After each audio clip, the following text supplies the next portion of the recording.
प्यारे विद्यार्थियों, नमस्कार। कैसे हैं आप लोग? आशा करती हूँ आप सब तंदुरुस्त होंगे और पढ़ाई के प्रति भी आप सबका उत्साह कायम होगा। बच्चों, मैं पूजा शर्मा, चंडीगढ़ एजुकेशन डिपार्टमेंट से आज हम करने वाले हैं 9वीं कक्षा के विज्ञान का अध्याय 10 गुरुत्वाकर्षण का भाग 2।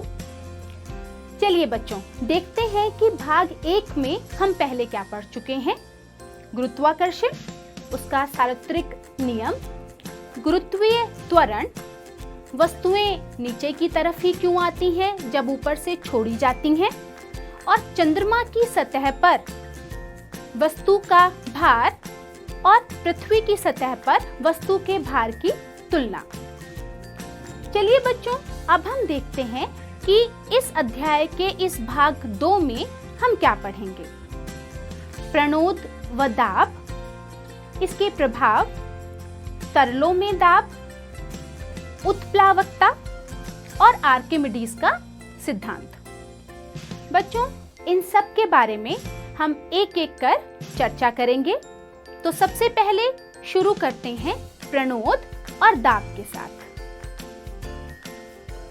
बच्चों, आपने सूचना बोर्ड पर कभी कोई चार्ट लगाया है? जैसे कि आप इस चित्र में देख रहे हैं, चार्ट लगाने के लिए आपको ड्राइंग पिनों को अपने अंगूठे से दबाना होगा। आप पिन के शीर्ष की सतह के क्षेत्रफल पर बल लगाते हैं। यह बल बोर्ड की सतह के लंबवत लगता है। यह बल पिन की नोक पर अपेक्षाकृत छोटे क्षेत्रफल पर लगता है। अगर हम उल्टी साइड से पिन को बोर्ड के अंदर डालने की कोशिश करें तो क्या वो चार्ट हम बोर्ड पर लगा पाएंगे? आइए हम एक और उदाहरण देखते हैं।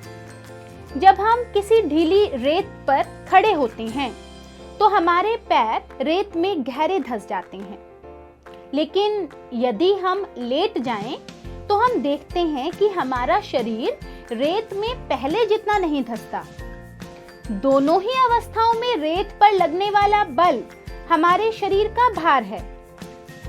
तो बच्चों, किसी वस्तु की सतह के लंबवत लगने वाले बल को प्रणोद कहते हैं। प्रणोद का SI मात्रक क्या है?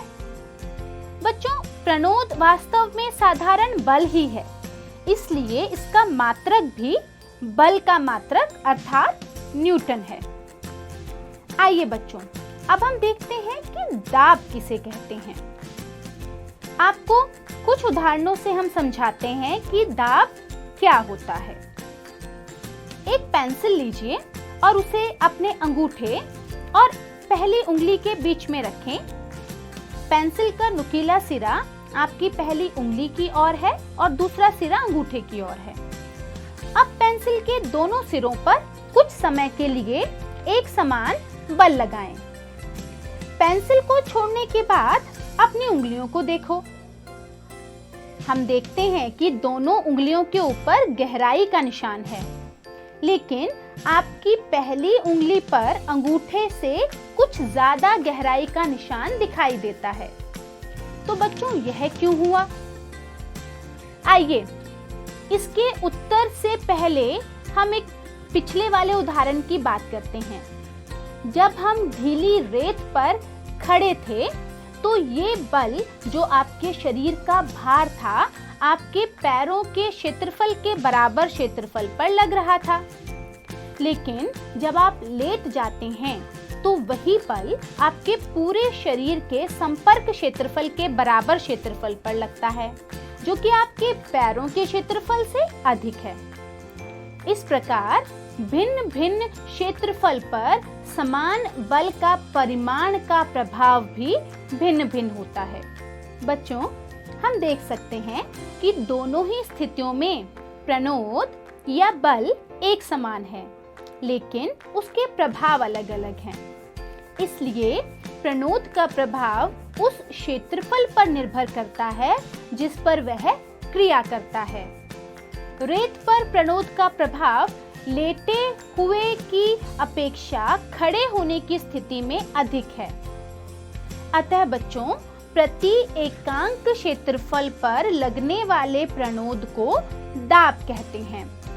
इस प्रकार बच्चों हम दाब का माप इस सूत्र से निकालते हैं।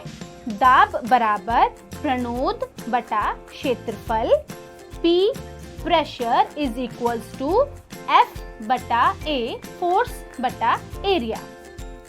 दाब जिस वस्तु पर प्रणोद लग रहा है उसके क्षेत्रफल के व्युत्क्रमानुपाती है, अर्थात यदि क्षेत्रफल ज्यादा तो दाब कम, लेकिन यदि क्षेत्रफल कम तो दाब ज्यादा। पहले उदाहरण में हमने पेंसिल पर दोनों सिरों पर एक समान दाब लगाया। न्यूटन के तीसरे नियम के अनुसार पेंसिल ने भी बराबर और उल्टी दिशा में उतना ही बल लगाया। पहली उंगली में गहराई ज्यादा थी क्योंकि बल कम क्षेत्रफल पर लग रहा था, अर्थात क्षेत्रफल कम होने पर दाब ज्यादा था। बच्चों, दूसरे उदाहरण में पैरों का क्षेत्रफल हमारे पूरे शरीर के क्षेत्रफल से कम है, तो वहां पर भी पैरों का क्षेत्रफल कम होने के कारण दाब ज्यादा लगा। सबसे पहला उदाहरण लेते हैं। ड्राइंग पिन की उल्टी सतह पर यानी कि शीर्ष वाली सतह का क्षेत्रफल जो है वो पिन की नोक के क्षेत्रफल से ज्यादा है। बल चाहे हम समान लगाएं, परंतु ड्राइंग पिन नुकीले हिस्से से ही बुलेटिन बोर्ड के अंदर जाएगी क्योंकि वहां क्षेत्रफल कम होने के कारण दाब ज्यादा लग रहा है। आइए बच्चों, अब हम दाब के SI मात्रक के बारे में जानते हैं। क्योंकि दाब का सूत्र है प्रणोद बटा क्षेत्रफल, प्रणोद या बल का मात्रक है न्यूटन और क्षेत्रफल का मात्रक है मीटर स्क्वायर, अतः दाब का मात्रक होगा न्यूटन पर मीटर स्क्वायर, जिसे हम पास्कल भी कहते हैं। 1 पास्कल बराबर 1 न्यूटन पर मीटर स्क्वायर होता है। पास्कल नाम एक मशहूर वैज्ञानिक ब्लेज पास्कल के सम्मान में रखा गया। पास्कल को हम capital P small a PA से दर्शाते हैं। आइए बच्चों, अब हम तरलों में दाब के बारे में जानने की कोशिश करते हैं। सभी द्रव और गैसें तरल होती हैं। जिस प्रकार ठोस अपने भार के कारण किसी सतह पर दाब लगाता है, ठीक इसी प्रकार तरलों में भी भार होता है तथा वह जिस बर्तन में रखे जाते हैं उसके आधार तथा दीवारों पर दाब लगाते हैं। आइए बच्चों, तरलों में दाब से ही एक और कंसेप्ट संबंधित है, हम उसके बारे में पढ़ते हैं, उत्प्लावकता। आइए हम जानते हैं कि उत्प्लावकता क्या होती है। आप अपनी पिछली कक्षाओं में भी पढ़कर आए हैं कि जो भी द्रव हैं वह दाब डालते हैं। हम इसे एक एक्सपेरिमेंट के द्वारा भी देख सकते हैं। जैसे हमने किसी बर्तन में द्रव लिया या मान लीजिए हमने जल ही किसी पात्र में डाला, तो जल उस बर्तन के आधार पर और उस बर्तन की दीवारों पर दाब डालता है। लेकिन बच्चों, इसके साथ हमें एक और चीज पता है जो हम इसी अध्याय के भाग 1 में पढ़ चुके हैं कि पृथ्वी पर जो भी वस्तु है जब उसे बिना किसी बल के अर्थात फ्रीली मुक्त पतन के द्वारा छोड़ा जाता है तो वह एक यूनिवर्सल फोर्स के अंतर्गत काम करती है और वह यूनिवर्सल फोर्स है गुरुत्वाकर्षण बल या ग्रेविटेशनल फोर्स। ये हमें न्यूटन ने बताया कि प्रत्येक चीज दूसरी चीज को आकर्षित करने का प्रयास करती है। गुरुत्वाकर्षण के नियम के अनुसार किन्हीं भी दो वस्तुओं के बीच एक बल कार्य करता है और वह बल गुरुत्वाकर्षण बल है। द्रव पदार्थों में इस बल के साथ साथ कौन सा और बल कार्य करता है? जब हम किसी चीज को पानी में डुबोते हैं तो हम देखते हैं कि एक और बल है जो कि इस वस्तु पर कार्य करता है। इसे समझने के लिए हम अपने दैनिक जीवन से एक उदाहरण लेते हैं। बच्चों, आपने देखा होगा कि पानी की भरी हुई बाल्टी या पानी के भरे हुए पतीले में आप एक मग या गिलास को डुबोने की कोशिश करते हैं तो आप हल्का सा बल महसूस करते हैं। आपको कुछ बल लगाना पड़ता है ताकि वो वस्तु पानी में डूब जाए, और यदि आप जोर लगाकर उसे पूरे तरीके से डुबो भी देते हैं तो जैसे ही आप उस पर से अपना बल हटाते हैं वह वस्तु पानी की सतह पर दोबारा आ जाती है। बच्चों, अभी हमने देखा कि प्रत्येक वस्तु पर गुरुत्वाकर्षण बल लगता है, तो फिर उस वस्तु को पानी में डूबे रहने पर भी कोई मुश्किल नहीं आनी चाहिए। लेकिन वह वस्तु जब दाब उस पर से हटाया जाता है तो वह वस्तु उछलकर पानी की सतह पर दोबारा आ जाती है। इसका अर्थ है कि गुरुत्वाकर्षण बल की दिशा जो हमेशा नीचे पृथ्वी की तरफ होती है, उसके विपरीत दिशा में भी द्रव पदार्थों में कोई बल कार्य कर रहा है जो उस वस्तु को डूबने नहीं दे रहा है, बल्कि उसे ऊपर की ओर धकेल कर पानी की सतह पर पहुंचा देता है। आइए बच्चों, इसे हम एक एक्सपेरिमेंट के द्वारा देखते हैं। बच्चों, इस एक्टिविटी के लिए हमने लिया है एक ग्लास जिसमें हमने पानी भरा है और एक प्लास्टिक का ढक्कन। आप प्लास्टिक की कोई बॉल या कोई और भी चीज ले सकते हैं। अब बच्चों, मैं इस प्लास्टिक के ढक्कन को इसमें पानी में डुबोने की कोशिश करूंगी। सबसे पहले मैं ढक्कन को पानी में डाल रही हूँ, तो देखिए ये ढक्कन अभी पानी में तैर रहा है। मुझे अब इस ढक्कन को नीचे बिल्कुल तले तक लेकर जाना है, इसे डुबोना है। इसे डुबोने के लिए जब मैं इसको ऊपर की तरफ से धकेलती हूँ तो ये बार बार ऊपर की तरफ आ रहा है। चलिए, ज्यादा जोर लगाकर मैं इसे बिल्कुल नीचे तक ले जाती हूँ। अब मैंने इस ढक्कन को बिल्कुल तले पे पहुँचा दिया है, यानी कि इसे ग्लास में पूरी तरीके से डुबो दिया है। इस पर मेरे द्वारा लगाए गए बल को अगर मैं अब हटा देती हूँ तो देखते हैं क्या होता है। ये देखिए, ये ढक्कन फिर से ऊपर की तरफ आ गया। ऐसा लग रहा है जैसे इस ढक्कन को नीचे से कोई धक्का दे रहा है ऊपर की तरफ आने के लिए। ये देखिए, फिर से जब मैंने इसको डुबोया और जब छोड़ा तो ये ढक्कन उछलकर फिर ऊपर की तरफ आ गया। तो बच्चों, इस द्रव यानी कि पानी के द्वारा इस ढक्कन पर ऊपर की तरफ एक धक्का, एक बल लग रहा है और यही बल उत्प्लावन बल कहलाता है। तो बच्चों, प्रत्येक तरल के द्वारा उसमें डुबोए जाने वाली वस्तु पर एक बल लगता है जिसे हम उत्प्लावन बल कहते हैं, और तरलों के द्वारा उत्प्लावन बल लगाए जाने के गुण को ही उत्प्लावकता कहा जाता है। तो बच्चों, इस क्रिया के द्वारा हमने सीखा कि जब भी हम किसी वस्तु को पानी में डुबोने का प्रयास करते हैं तो वह आसानी से डूबती नहीं है, बल्कि उछलकर पानी की सतह पर आ जाती है, क्योंकि गुरुत्वाकर्षण बल से ज्यादा उस पर द्रव के द्वारा उत्प्लावन बल लग रहा होता है जो उसे नीचे की ओर जाने नहीं देता है। तो बच्चों, किसी तरल में डुबोने पर किसी भी वस्तु पर एक उत्प्लावन बल लगता है। उत्प्लावन बल का परिमाण तरल के घनत्व पर भी निर्भर करता है। आइए देखते हैं कि वस्तुएं पानी की सतह पर तैरती हैं या डूब जाती हैं। इसे करने के लिए हमने पानी से भरा एक बीकर लिया है और साथ में ली है एक कील। इस कील को अब हम पानी की सतह पर रखते हैं और देखते हैं क्या होता है। आपने देखा कि पानी की सतह पर रखते ही कील डूब गई।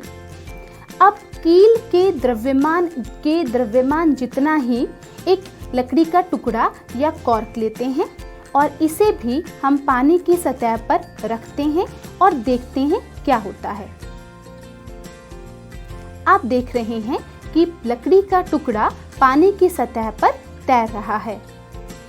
कील पानी में डूब गई। बच्चों, ऐसा क्यों हुआ? क्योंकि कील पर लगने वाला गुरुत्वाकर्षण बल जो उसे नीचे की तरफ खींच रहा है और पानी के द्वारा कील पर लगने वाला उत्प्लावक बल जो उसे ऊपर की तरफ धक्का दे रहा था, दोनों बल असमान हैं। यहाँ पर गुरुत्वाकर्षण बल उत्प्लावक बल से ज्यादा था, इसलिए कील पानी में डूब गई। वेरएज समान द्रव्यमान वाला लकड़ी का टुकड़ा पानी की सतह पर तैर रहा है। इसके तैरने का कारण और कील के डूबने का कारण इन दोनों के घनत्वों में अंतर होना है। तो बच्चों, इस क्रिया के द्वारा हमें यह पता चला कि किसी द्रव के घनत्व से कम घनत्व की वस्तुएं पानी पर तैरती हैं और द्रव के घनत्व से अधिक घनत्व की वस्तुएं पानी में डूब जाती हैं। आइए बच्चों, इसी उत्प्लावन बल का उपयोग करते हुए आर्किमिडीज ने अपना सिद्धांत दिया। हम पढ़ते हैं आर्किमिडीज का सिद्धांत। आर्किमिडीज नामक वैज्ञानिक ने अपने दैनिक जीवन में देखा कि जब हम पानी से भरे हुए टब में पैर डालते हैं तो पानी थोड़ा सा बाहर की तरफ छलक जाता है। इस चीज से उसने सोचा कि पानी छलक कर बाहर क्यों आया। फिर उसने हमें आर्किमिडीज का सिद्धांत दिया। उसने बताया कि जब किसी वस्तु को किसी द्रव में पूरी तरह या आंशिक रूप से डुबोया जाता है तो द्रव के द्वारा उस वस्तु पर लगाए जाने वाला बल कितना होगा?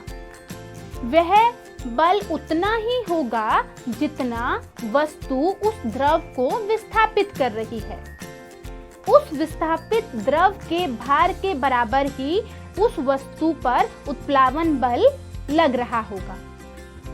बच्चों, जब आप किसी वस्तु को पानी में डुबोते हो तो जितना पानी या कोई और द्रव वह वस्तु डिस्प्लेस करती है या विस्थापित करती है, उतना ही उस वस्तु पर उत्प्लावन बल लगता है। या हम कह सकते हैं कि जितना भी द्रव उस वस्तु पर अपवर्ड फोर्स या उत्प्लावन बल लगाता है, उसके बराबर ही वह वस्तु द्रव को विस्थापित कर देती है। चलिए इसे एक एक्टिविटी से समझते हैं। इसके लिए हमने यहाँ एक स्प्रिंग बैलेंस, एक पानी से भरा बीकर और कुछ लोहे के वेट लिए हैं। बच्चों, सबसे पहले हम हवा में इन लोहे के भार की वैल्यू स्प्रिंग बैलेंस में नाप लेंगे। देखिए, स्प्रिंग बैलेंस में इसकी रीडिंग 110 ग्राम है। यहाँ हमने बीकर में 150 मिलीलीटर पानी लिया है। बच्चों, यहाँ ये बात ध्यान रखने लायक है कि पानी की प्रारंभिक मान और वेट की प्रारंभिक रीडिंग आपको अपनी कॉपी में नोट कर लेनी है। अब हम इस वेट को पानी में डुबोएंगे और आप देखेंगे कि जैसे ही हम वेट को पानी में डुबोते हैं, स्प्रिंग बैलेंस में इसकी रीडिंग कम हो जाती है। देखिए, अब इसकी रीडिंग आ रही है 90 ग्राम, जो कि पहली वाली रीडिंग से कम थी। पहले हवा में वेट था 110 ग्राम और अब पानी में वेट आ रहा है 90 ग्राम, यानी कि यहाँ वेट में कमी जो है वो 20 ग्राम की आई। इसका अर्थ हुआ कि इस भार को पानी में डालने पर भार में कमी आई। चलिए अब हम पानी के लेवल को भी चेक करते हैं। आप देख रहे हैं, जैसे ही हमने वेट को पानी में डाला, पानी का लेवल बढ़ गया और अब नया लेवल वो है 160 मिलीलीटर, यानी इस भार ने 10 मिलीलीटर पानी को विस्थापित किया। अब यदि हम इस विस्थापित पानी को निकालकर इसका भार चेक करें तो इसका मान लोहे के भार में आई कमी के मान के बराबर होगा। अर्थात वस्तु के भार में कमी बराबर वस्तु के द्वारा विस्थापित द्रव का भार होगा। तो बच्चों, यहाँ वस्तु के भार में जो कमी आई वह उत्प्लावन बल के कारण आई। तो बच्चों, इस प्रकार आर्किमिडीज के सिद्धांत के अनुसार जब किसी वस्तु को किसी तरल में पूर्ण या आंशिक रूप से डुबोया जाता है तो वह ऊपर की तरफ एक बल अनुभव करती है जो वस्तु के द्वारा हटाए गए तरल के भार के बराबर होता है। आर्किमिडीज के सिद्धांत का उपयोग जलयानों व पनडुब्बियों के डिजाइन बनाने के लिए किया जाता है। दूध के नमूने की शुद्धता की जांच के लिए काम में आने वाले दुग्ध मीटर तथा द्रवों का घनत्व मापने वाले हाइड्रोमीटर भी आर्किमिडीज के सिद्धांत पर ही आधारित हैं। आइए बच्चों, अब हम आपेक्षिक घनत्व के बारे में पढ़ते हैं। हमने ये पढ़ा कि किसी पदार्थ का घनत्व उसके प्रति एकांक आयतन के द्रव्यमान को कहते हैं। किसी पदार्थ के घनत्व को पानी के घनत्व की तुलना में व्यक्त करना सुविधाजनक होता है। किसी पदार्थ का आपेक्षिक घनत्व उस पदार्थ का घनत्व व पानी के घनत्व का अनुपात है, अर्थात आपेक्षिक घनत्व बराबर किसी पदार्थ का घनत्व बटा पानी का घनत्व। चूंकि आपेक्षिक घनत्व समान राशियों का ही अनुपात है, इसलिए इसका कोई मात्रक नहीं होता है। आइए बच्चों, अब हम देखते हैं कि इस अध्याय में हमने क्या क्या पढ़ लिया। दोहराई। किसी भी वस्तु पर पानी के द्वारा ऊपर की ओर लगने वाले बल को उत्प्लावन बल कहते हैं। दाब वस्तु के क्षेत्रफल के व्युत्क्रमानुपाती होता है। क्षेत्रफल कम होने पर दाब अधिक लगता है व क्षेत्रफल ज्यादा होने पर दाब कम लगता है। सभी द्रव तथा गैसें तरल है। तरल जिस बर्तन में रखे जाते हैं उसके आधार व दीवारों पर दाब लगाते हैं। आपेक्षिक घनत्व बराबर किसी पदार्थ का घनत्व बटा पानी का घनत्व। एक, दाब का मात्रक क्या है? आपके ऑप्शन है न्यूटन प्रति मीटर, बी पास्कल और सी किलोग्राम प्रति मीटर। जी हाँ बच्चों, दाब का मात्रक है पास्कल या न्यूटन पर मीटर स्क्वायर। प्रश्न 2, उत्प्लावन बल क्या होता है? किसी भी द्रव द्वारा किसी वस्तु पर ऊपर की ओर लगने वाला बल उत्प्लावन बल कहलाता है। प्रश्न 3, जलयानों के डिजाइन किस सिद्धांत पर आधारित है? जी हाँ बच्चों, बिल्कुल तो बच्चों, इस प्रकार आपने देखा और पनडुब्बियों के डिजाइन क्या आर्किमिडीज के सिद्धांत पर दाब लगाते हैं। तलों के द्वारा एक बल लगाया जाता है का सिद्धांत उत्प्लावक बल कहते हैं। और आर्किमिडीज ने आर्किमिडीज के अनुसार जब किसी वस्तु को पूर्ण या आंशिक रूप से किसी द्रव में डुबोया जाता है के बारे में, तो वह और मुझे ऊपर की ओर एक बल का अनुभव करती है जो वस्तु के द्वारा हटाए गए तरल के भार के बराबर होता है। तो बच्चों, इसी के साथ हमारा ये अध्याय गुरुत्वाकर्षण भाग 2 ही समाप्त होता है और मुझे पूरी उम्मीद है कि आपको यह बहुत अच्छी तरह समझ में आ गया होगा। तो बच्चों, आप सब पढ़ते रहिए, बढ़ते रहिए और मुस्कुराते रहिए। जल्द ही मिलेंगे एक नए अध्याय के साथ। नमस्कार।